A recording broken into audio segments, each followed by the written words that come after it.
On va enfin tourner un peu notre disque et parler d'autre chose que de la TVA. Bon, il était temps, non? Bref, cette fois je te propose de calculer et afficher l'indice de masse corporelle, tu sais, l'IMC, d'une personne de 75 kg mesurant 1,80 m.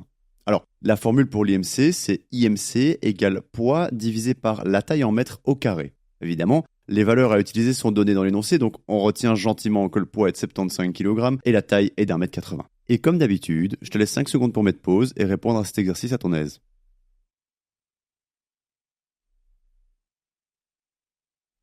Que je sache, il s'agit là de la seule façon de calculer un IMC. Donc encore une fois, la réflexion à effectuer avant l'exercice est faible vu que tout est donné dans l'énoncé. Allez, on fait ça. Comme d'hab, je crée mes variables qui me serviront de base de calcul, à savoir la variable poids à laquelle je donne la valeur 75 et la variable taille à laquelle je donne la valeur de 1,8 parce que pour rappel, c'est bien la taille en mètres.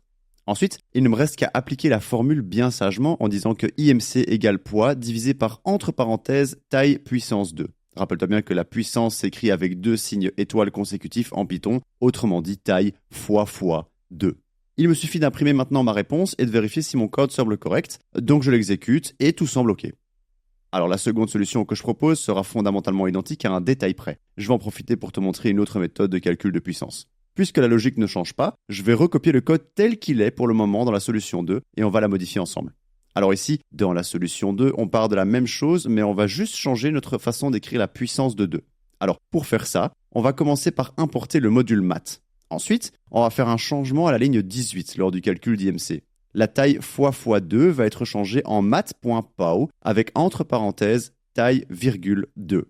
Cette fonction math.pow va calculer une puissance, c'est power en anglais, mais une puissance d'un nombre, qui est le premier élément entre les parenthèses du coup. Et avec en guise de second élément, la puissance justement. Donc ici, je calcule bien la puissance 2 de taille. Avec ceci, je peux exécuter mon programme et je me rends compte que j'arrive bien à la même chose.